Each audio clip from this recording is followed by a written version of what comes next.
बिस्मिल्लाहिर्रहमानिर्रहीम। स्टूडेंट्स, आपके सामने डायग्राम में शो हो रहा है simple pendulum. Simple pendulum is the very easiest and best example of SHM, simple harmonic motion.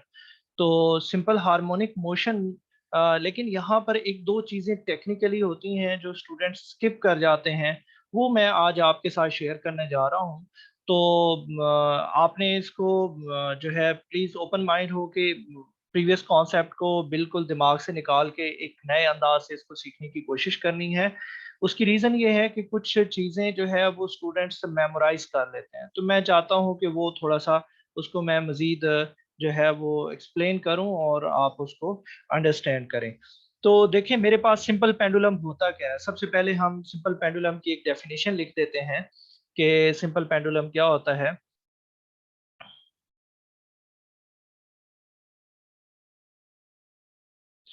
तो इसकी डेफिनेशन कर लेते हैं सिंपल वर्ड्स में।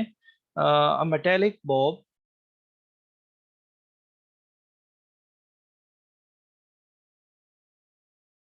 Of mass m। ठीक है, मैं वर्ड बताने जा रहा हूँ कि मेटेलिक बॉब क्यों किया है। Just 1 minute. A metallic Bob mass m is attached with one fixed end through inextensible string,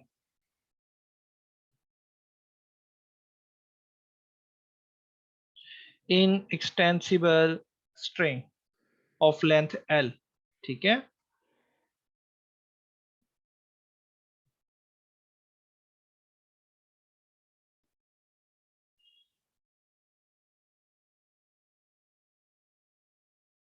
of length L।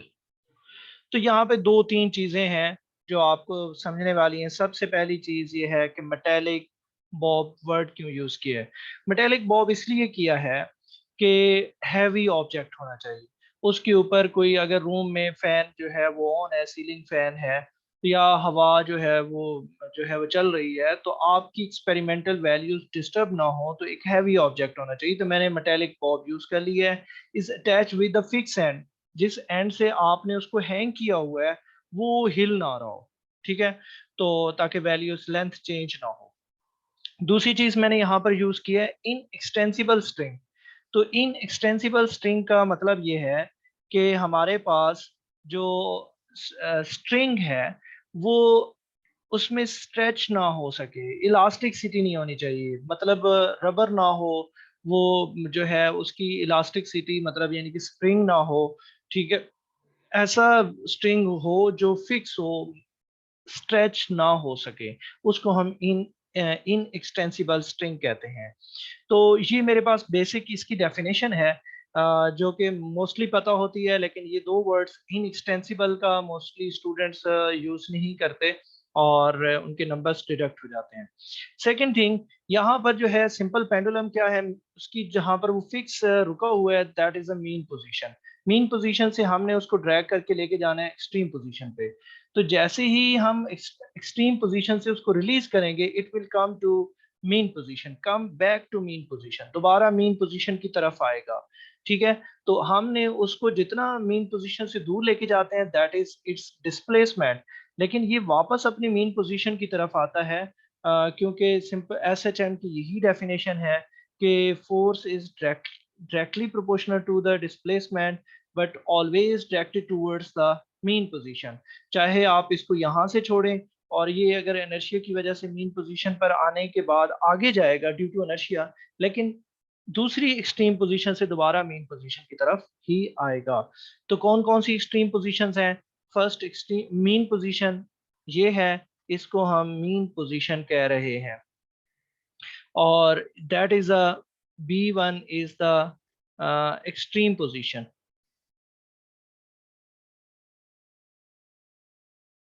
That is a extreme position.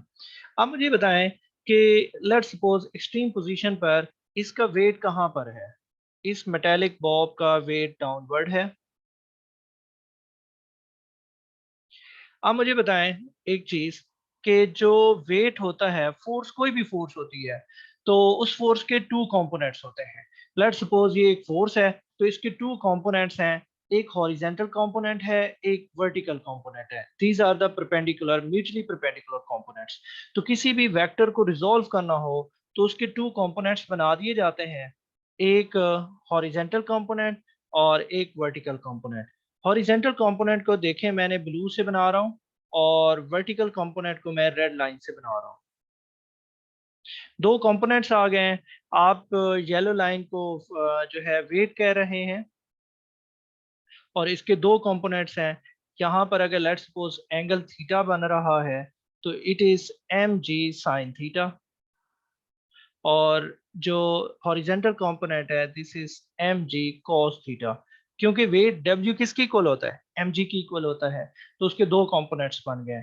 जो हॉरिजेंटल कंपोनेंट होता है, एडजेसेंट कंपोनेंट होता है, तो it is cos theta adjacent. और जो vertical theta के opposite होता है वो साइन थीटा। तो यहाँ पर हमारे पास डब्ल्यू की वेट जो है वो डाउनवर्ड है, फोर्स है। इसको रिजॉल्व करेंगे, इसी चीज को मैं समझाना चाहता हूँ।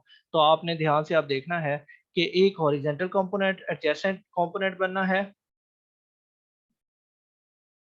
ये यहाँ पे जा रहा है स्ट्रेट लाइन, मैंने इसको यहाँ स्टॉप किया है। और एक इसका ये कंपोनेंट है। अब मैंने इसको रेड लाइन क्यों लिया है और उसको जो है ब्लू क्यों लिया, वो मैं समझा देता हूँ। यहाँ देखिए, यहाँ पे एंगल बन रहा है, दैट इज अ थीटा। तो थीटा के जो अपोजिट है, that is m g sine theta. और जिसके अलोंग थीटा बना था, एंगल बना था, that is m g cos theta. Now clear? तो यही चीज समझने वाली है। हमने इसको साइन थीटा क्यों लेते हैं वो मैंने बता दिया है, कि हम साइन थीटा, थीटा के जो अपोजिट साइड होती है वही परपेंडिकुलर साइड होती है। और जो थीटा के साथ लगी हुई साइड होती है उसको हम एडजेसेंट वर्ड बोलते हैं। तो एडजेसेंट कॉस होता है। अच्छा, अब आ जाते हैं कि हमने फोर्स का कौन सा कंपोनेंट लेना है। ये कंपोनेंट नहीं लेना, मैं कह रहा हूं एम जी कोस थीटा नहीं लेना। क्यों? क्योंकि टेंशन अपवर्ड है और ये वाला कंपोनेंट डाउनवर्ड है। ये दोनों एक दूसरे को कैंसिल कर देंगे। Tension in the string upward, और डाउनवर्ड जो वेट का कंपोनेंट है ये कैंसिल हो जाएगा। तो दोनों एक दूसरे को कैंसिल कर देंगे। तो मैंने इसलिए क्रॉस लगा दी है। अब ऑब्जेक्ट किसके अलोंग मूव कर रहा है? Object is moving along this path. ये देखें, व्हाइट लाइन के ऊपर मैं डॉटेड लाइन रेड कर रहा हूँ, जो कि रेड के बिल्कुल पैरेलल है। जिधर जो है डॉटेड व्हाइट लाइन जा रही है, उधर ही जो है वो रेड लाइन भी जा रही है। तो फोर्स का जो वेट का जो कंपोनेंट है, m g sine theta, that is along the displacement, that is along the motion. तो हमने फोर्स का वो कंपोनेंट लेना है जिधर ऑब्जेक्ट मूव कर रहा है। तो मैं अब इसी डेफिनेशन को जो यहाँ पर मैंने लिखी हुई है इसको रेज कर रहा हूँ, ताकि मैं इधर ही आपको समझा दूं डायग्राम के सामने। See here, so force is, force का हमने कौन सा कंपोनेंट लिया, m g sine theta minus m g sine theta. ठीक है? तो force is equal to this, minus इसलिए लगा दिया मैंने क्योंकि आपको पता है कि जो है force is directed towards the mean position and the displacement is away from the mean position. तो दोनों की डायरेक्शंस अपोजिट हैं। फोर्स टुवर्ड्स मीन पोजीशन होती है, और डिस्प्लेसमेंट जो एक्स होता है away from the mean position होता है। दोनों की डायरेक्शन अपोजिट है, दैट इज द डिस्प्लेसमेंट, यहाँ से लेकर यहाँ तक जो हम जा रहे हैं। ठीक है? अब मुझे ये बताएं कि यहाँ पर, और आपको ये भी पता है कि फोर्स किसकी इक्वल होता है, डब्ल्यू एम ए, एम ए होता है, तो minus m g minus m g sine theta. अब क्या कैंसिल हो रहा है, एम एम से कैंसिल हो रहा है, फोर्स एम ए की इक्वल होता है, और यहाँ पर राइट साइड पे एम जी साइन थीटा था, एम एम से कैंसिल हो गया। Now you have a is equals to minus g sin theta. Now you will tell me कि अगर एंगल बहुत स्मॉल हो, if theta is very small, if theta is very small, तो हमारे पास sine theta will be equals to theta, just theta. ठीक है, अब मैं इसको ड्रैग कर सकता हूं यहां पर। ठीक है, तो मेरे पास जो इक्वेशन बनेगी, ग्रीन इक्वेशन, जो लास्ट में हम इसको 1 कह देते हैं, तो a is equals to minus g theta. अब थीटा की वैल्यू आपको पता है कि थीटा किसकी इक्वल होता है, theta is equals to s over r, s arc length over, इसको हम रेडियस कहते हैं। अगर ये सर्कल है बच्चों, यहाँ पे, तो इसको हम आर्क लेंथ बोलेंगे। ये जो येलो लाइन है, ठीक है, इसको ए से बी तक, और इसको हम सी कह देते हैं, दैट इज अ थीटा। तो आर्क लेंथ जो है, इसको हम एक्स से या एस से रिप्रेजेंट कर रहे हैं यहाँ पर, और इस जो रेडियस है, इसको वाइट लाइन से मैं रिप्रेजेंट कर रहा हूँ, और या तो हम आर से रिप्रेजेंट करते हैं या एल से, due to the length of the simple pendulum. तो मेरे पास थीटा की जो वैल्यू बनेगी, theta will be equals to s की जगह एक्स आ जाएगा और आर की जगह एल आ जाएगा। Now putting here its equation number 2। तो इक्वेशन 2 जो है, a is equals to minus g x over L. So मैं इसको मजीद सिंप्लीफाई करके लिखूंगा, a is equals to minus g over L into x. अब अगर आप देखें कि मेरे पास ये जो वैल्यू है, ये तो एक कांस्टेंट है, जी भी कांस्टेंट है, ग्रेविटेशनल कांस्टेंट है, और लेंथ ऑफ द पेंडुलम भी कांस्टेंट है। आपको अगर इस इक्वेशन को 3 में लॉकअप कर दूं, तो आपको एक इक्वेशन का पता है कि लास्ट टाइम आप ड्राइव कर चुके हैं, a is equals to minus omega square x, simple harmonic motion SHM में ड्राइव कर चुके हैं कि acceleration minus omega square x होता है। इस इक्वेशन 4 और 3 को कंपेयर तो जरा करें, comparing equation number 3 and 4, compare equation 3 and 4। तो आप देखें कि यहाँ पे जिसको मैंने येलो से ऊपर भी कवर किया है, और इसको भी येलो से मैंने बॉक्स बना दिया है, तो ए लेफ्ट साइड पर भी है, इधर भी लेफ्ट साइड पे दोनों ए है, एक्सेलरेशन है, और राइट साइड पे डिस्प्लेसमेंट है, इधर भी डिस्प्लेसमेंट है। तो इट्स मीन कि यहाँ पर हम लिख सकते हैं omega square is equals to g over L. So omega is equals to square root g over l. ये ओमेगा की वैल्यू आ गई है। अब आपको लास्ट एक स्टेप लिखना है, और उस स्टेप में आपने फाइनल बता देना है कि हमारे पास क्या रिजल्ट आ गया, टाइम पीरियड। जो हमारे पास मेन चीज़ होती है, सिंपल पेंडुलम का टाइम पीरियड फाइंड करना होता है, टाइम पीरियड। तो अगर वो फार्मूला ही मेन फाइनल गोल होता है, तो so time period is equals to 2 pi over omega. ये 2 पाई ओवर ओमेगा क्यों लिखा है मैंने? टाइम पीरियड बेसिकली क्या है, time required to complete one oscillation.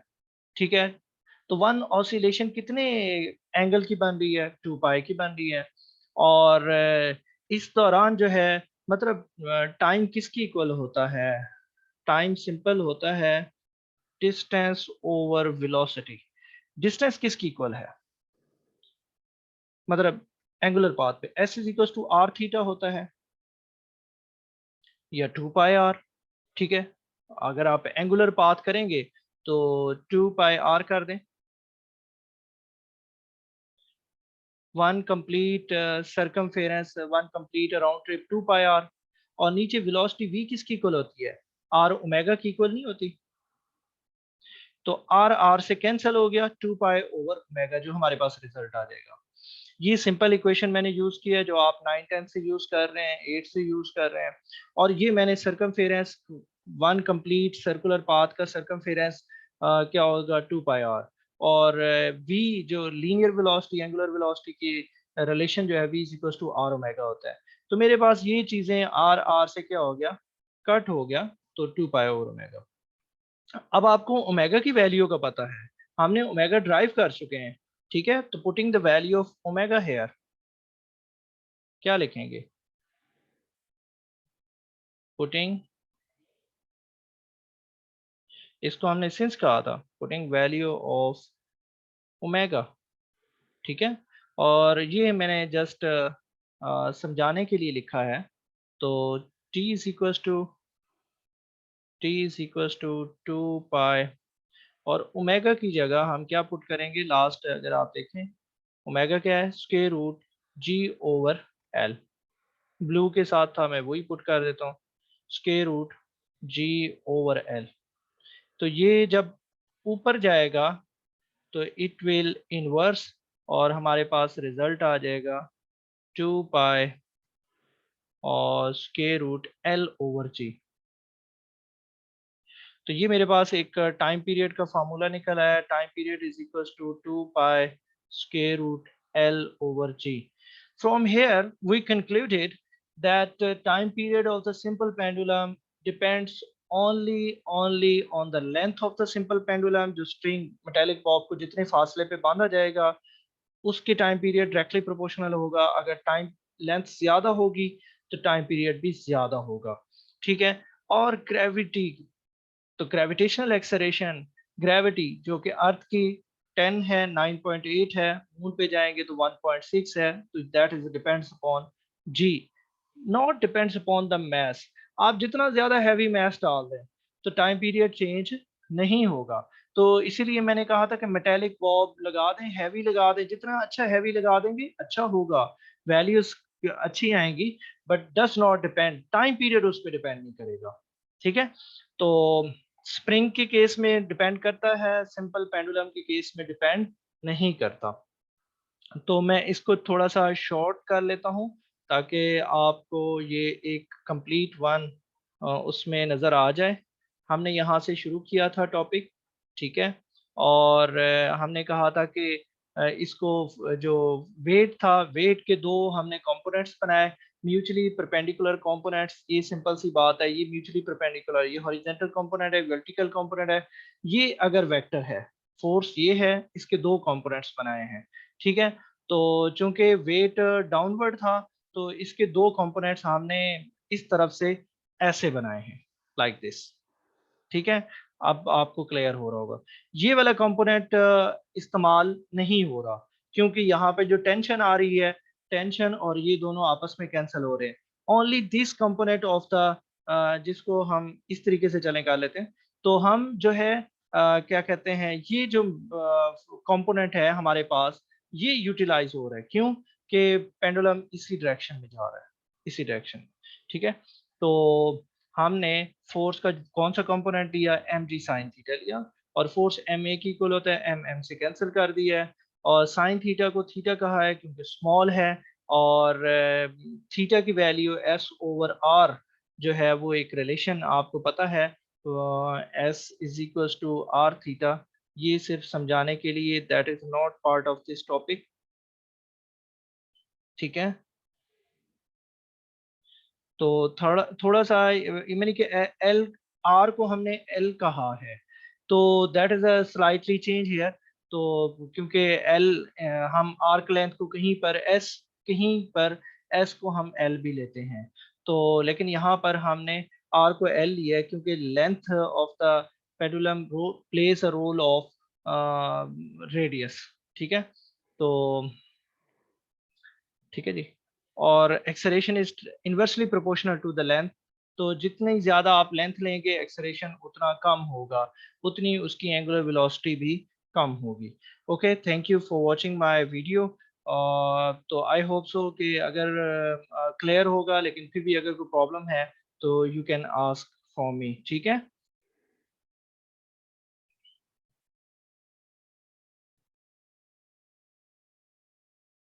Okay ji, Allah